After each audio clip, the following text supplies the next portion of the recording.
Hi guys. So now that we finished reviewing the self-evaluation, it's time to talk about some new stuff. Now what we want to talk about throughout data structures is what happens when the data structure gets big. Okay?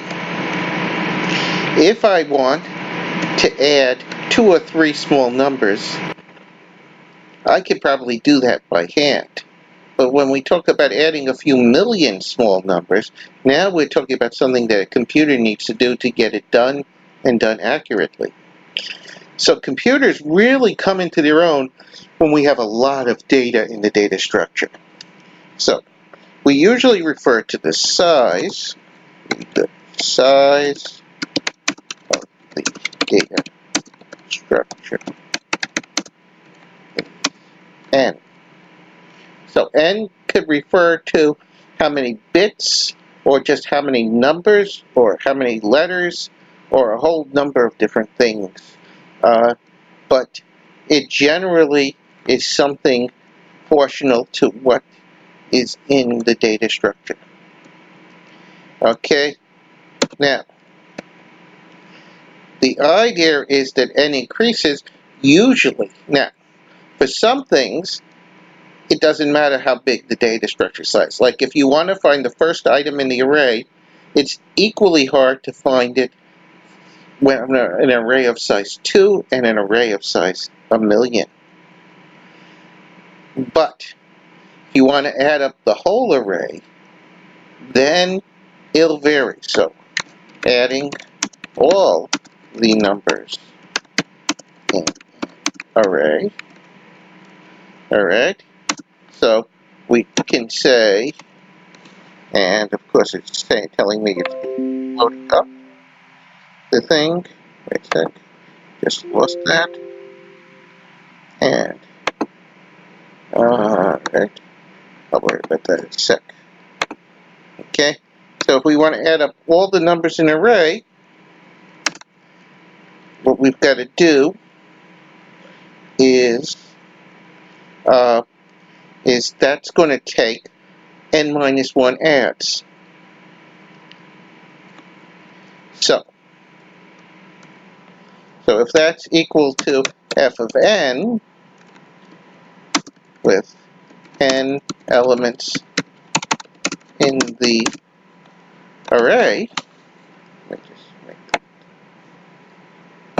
okay, then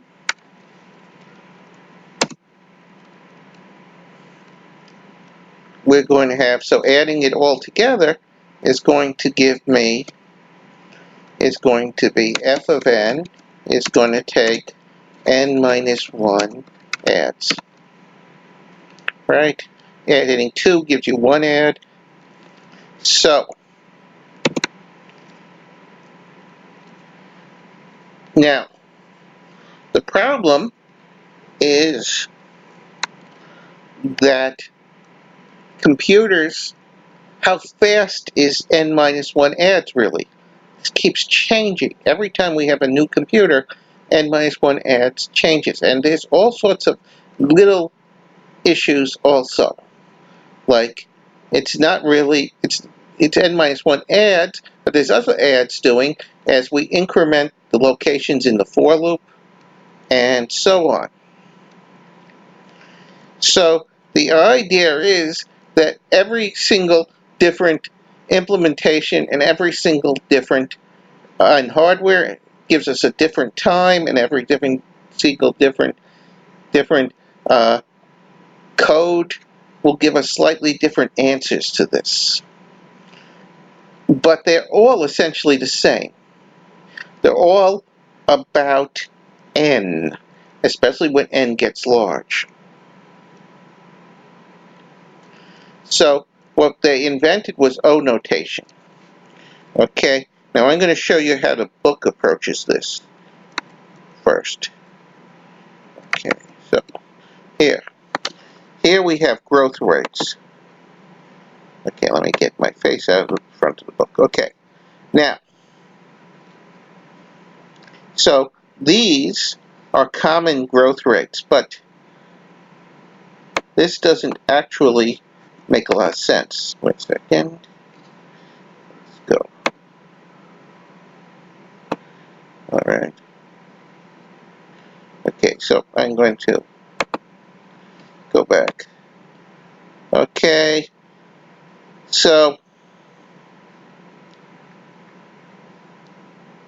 these are what we call common growth rates.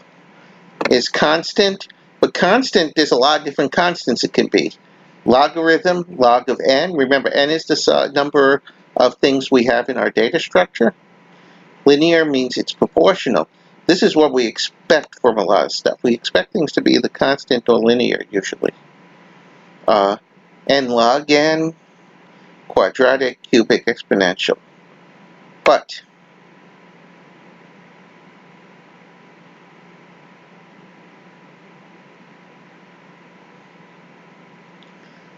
what we're going to do is these are common growth rates, but they're not all that useful.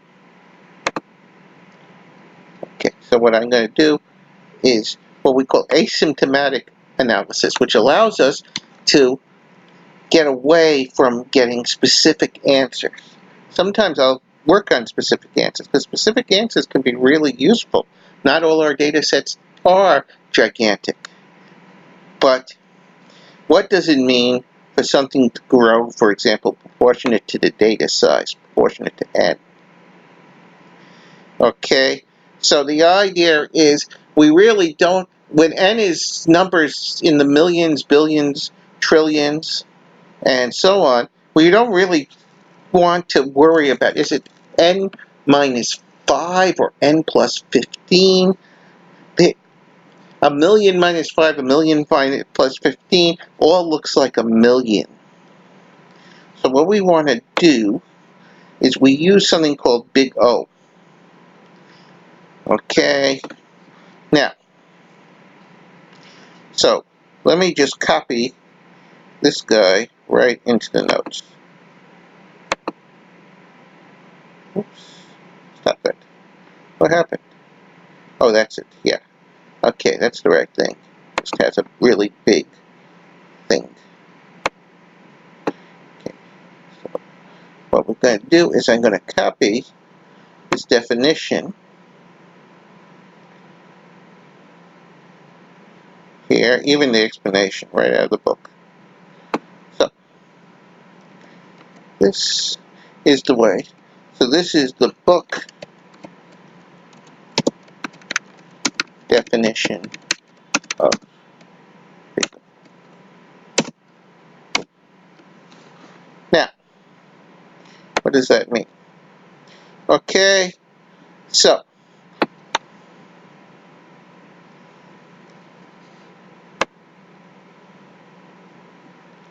f of n is O of g of n. Okay, so let's talk about what happens, what is O of n?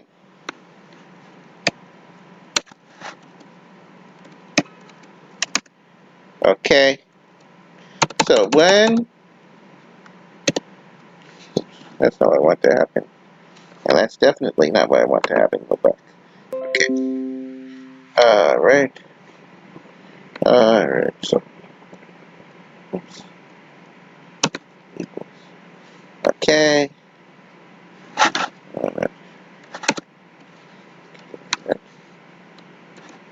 yeah, I want an equation. Okay, so what we're going to do is, let us say f of n is a member. Let me get the member sign. Yeah, that way. Getting in the way of my own typing here. So member of O of n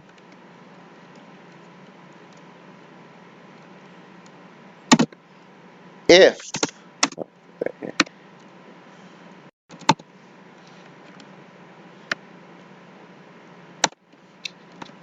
it's annoying. If there is a n0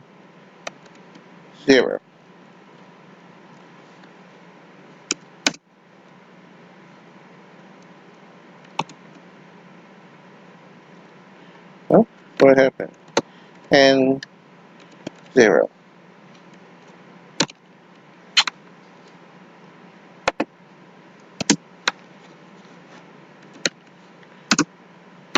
Get me after that.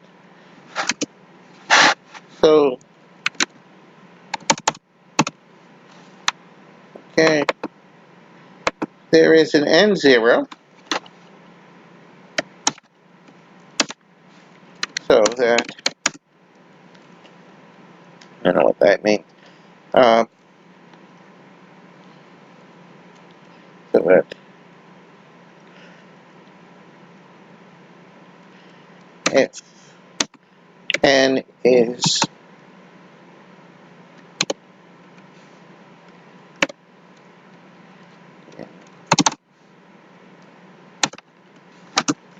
n is greater than n sub 0,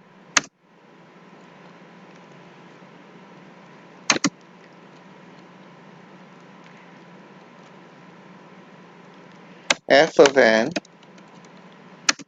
is less than Cn for some constant C. So that's telling us, okay, so in this case, instead of a curvy line, what this is telling us is that we can take, get my face out of the way, okay, there's going to be some C, so that right. Oops, that's not a nice line. Let's draw a nice line. And to do that, I'll use a tool, line drawing tool. Wouldn't that be cool? Okay, so my Cn is going to look like this. Cool. So there'll be some Cn. It's a straight line. And f of n is always going to be under that line. Anything that stays under a straight line, whose growth is less than a line, is called a linear, or O of n growth function. Okay.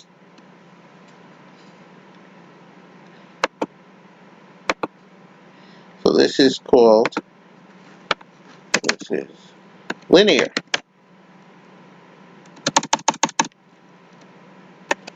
It's a linear growth.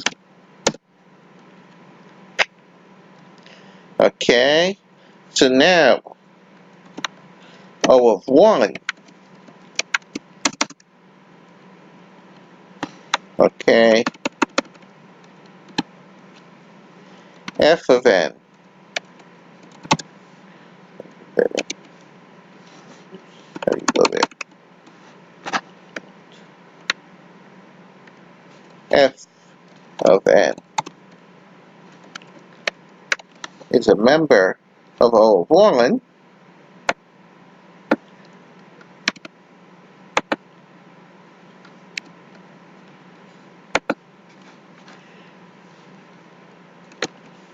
if there is a C, so that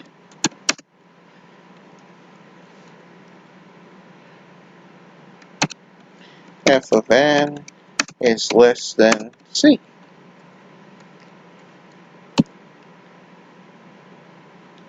Basically, can I pick a constant and make sure? That means that this algorithm never takes more than C. Now, okay, so O of 1 is the same thing as O of 3 or O of 17. They all are, is f of n less than C? So those are some of the more common linear, and this is called a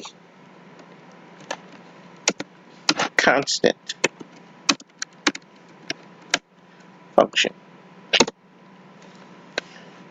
Now, a logarithmic function is, can I find some multiple of a log function that my function mostly stays between? Now, sometimes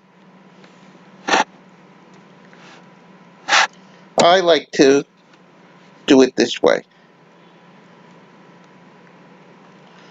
one way, I want to tell if two functions, whether they're one function is asymptotically bigger, smaller, or equal.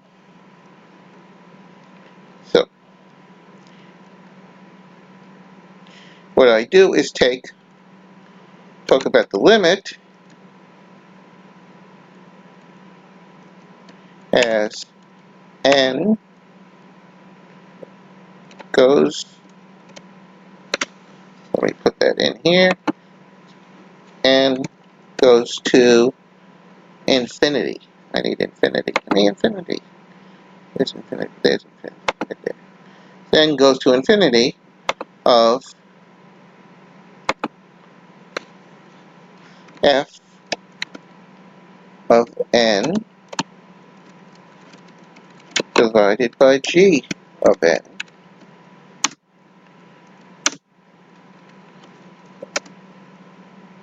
Okay, now,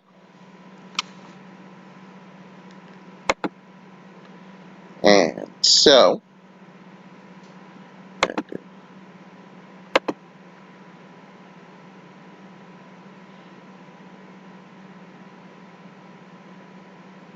what do I do?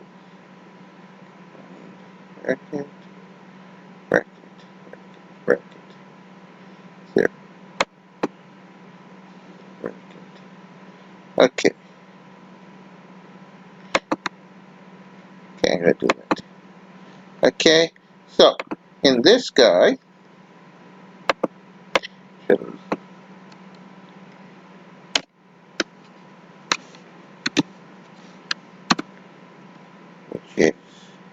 okay, we're gonna do, okay, if the limit is 0,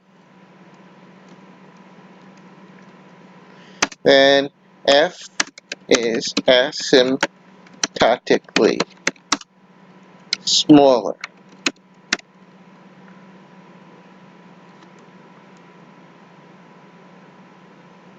Okay, now, if the limit is a constant,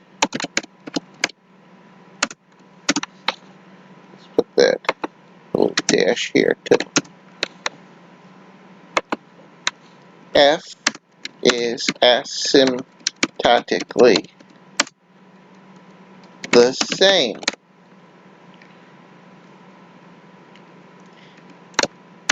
as G. It's smaller than G. And if it's so,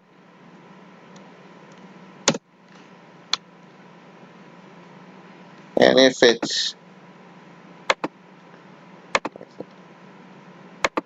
infinity,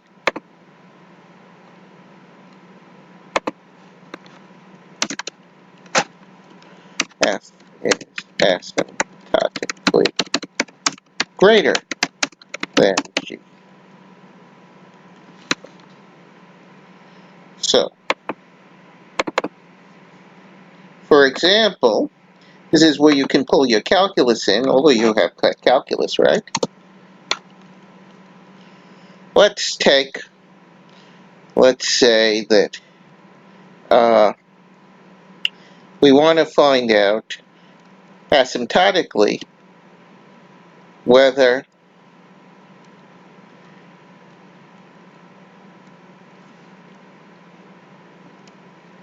what is the relationship, which is faster. Okay, f of n is n to the 1.5 plus n times the log of n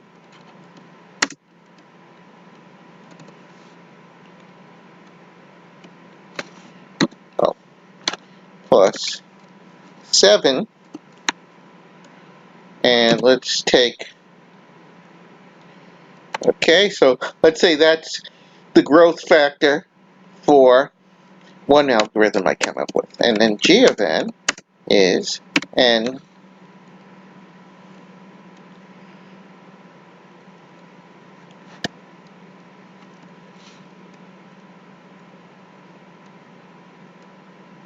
plus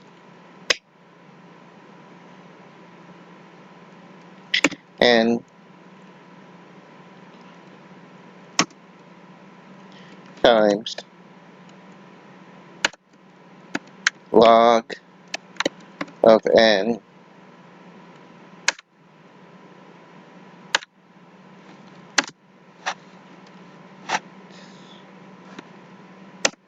squared plus 11. Okay, so we would take this limit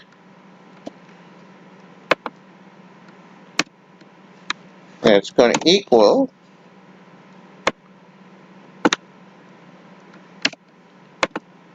I'm just going to replace each of these formulas with each of these functions with their formula.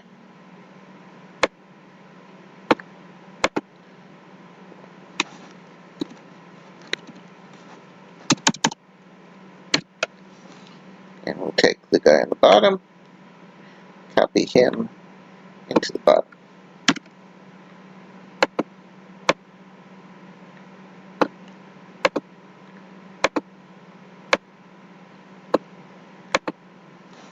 Yeah.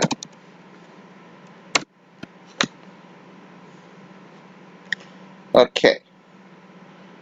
So, it's clear that both of the top and the bottom of this goes to infinity.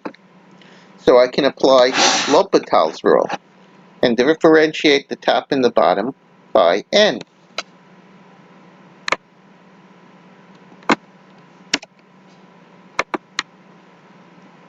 Face up a little bit so that I don't see that. So, let's L'Hopital this guy, and that's going to give me n to the 1.5. Okay, so the 7 and 11 are going to disappear. Right? So, the 7 and the 11 differentiate by n to 0. That's going to go away. That's going to go away. Okay, n to the 1.5, if you differentiate it, is going to be okay, n to the 0.5 times 1.5.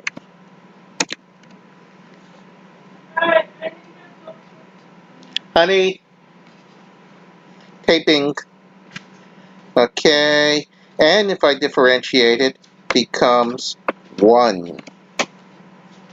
N log n becomes the differential of n times log n, so we do the multiplication rule of differentials, plus the other part is n times the derivative of log n, which is 1 over n. So that also becomes 1. And n times log n squared, okay, well that's equal to, okay, one part is going to be log n squared,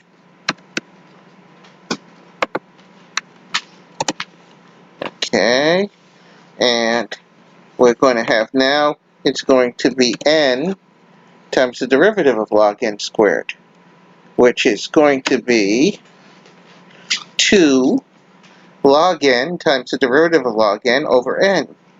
So the n and the other, so that's going to give me 2 log of n.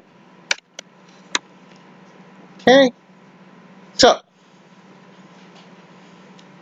still don't have it. Let's L'Hopital again. Keep L'Hopitaling usually until you get something where the answer is clear. Okay. So, okay, the 1 go away. We love the top.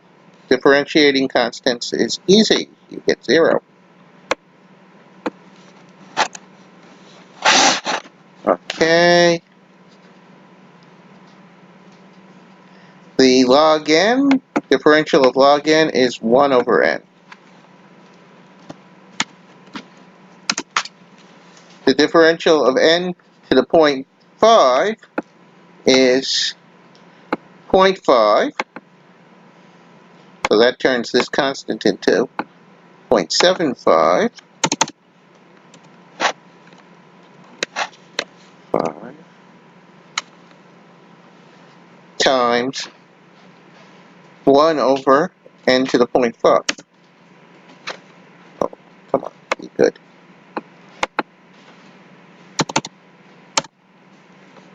It's really annoying. I don't know how that's happening. Okay, let's just do this the hard way, since the math gets screwed up a little bit. Okay, 0.75 over n to the 0.5. Okay, and if we, okay, this guy, okay, 2 log n, once again, the derivative of log n is 1 over n, so this becomes 2 over n. And then log n squared becomes 2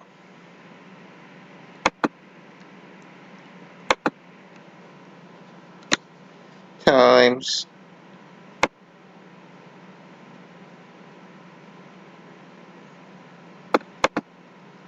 I'll be good. 2 times log of n over n. Okay. Now, this is definitely getting simpler. We multiply the top and the bottom by n.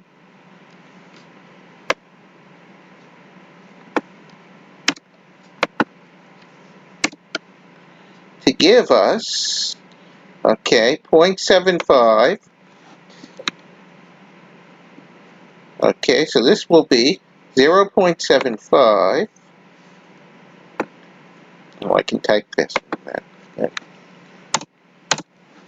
0.75 times n to the 0.5.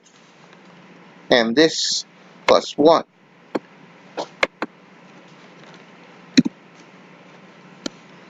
And on the top, I'm multiplying the top and the bottom by n. So these n's on the bottom all cancel out, and it becomes 2 log n plus 2. 2 log of n plus 2. Let's do that again. One more. I think we're going to get there. So,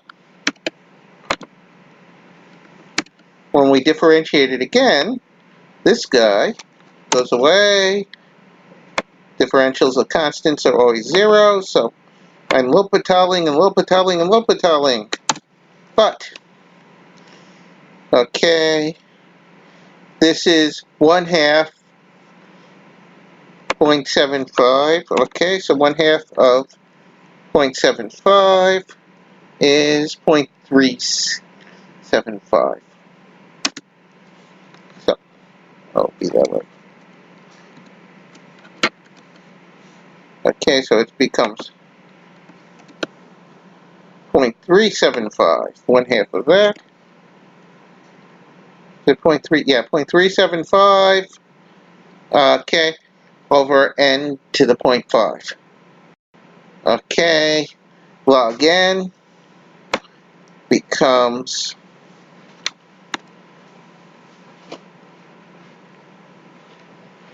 1 over n, so it becomes 2 divided by n, which, when we multiply the top and bottom by n again,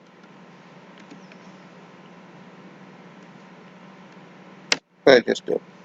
Control C, Control V. Okay, so that becomes 0.375. Okay, so I'm going to take not that much. Okay, so that.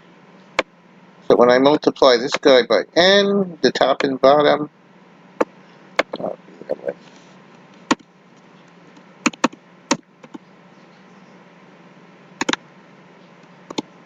We get 0.375 n to the 0.5. And the bottom becomes 2, which is clearly n to the 0.5. As n goes to infinity, n to the 0.5 goes to infinity. So this guy is equal to infinity. Okay. Oh, yeah, that was right. What am I doing? Oh, that's right. Infinity. So, this makes it clear. It wasn't clear to me when I made this up. Well, it sort of was, but anyway, this makes it clear that f of n is asymptotically greater than g of n. Cool? So as n goes to infinity, this guy, this thing, will get bigger than that guy. So if this is how long it takes to do something to a list, you want to use the g of n algorithm. Okay? So if f of n and g of n are the time it takes to do something to a list, g of n will be faster if the list is large. Now, this doesn't cover what happens when the list is small, and so on. But, so that's what's going on here. We want to find, on big data structures, we want to find the fastest way to do something. So we want to find the asymptotically smallest way to solve these problems.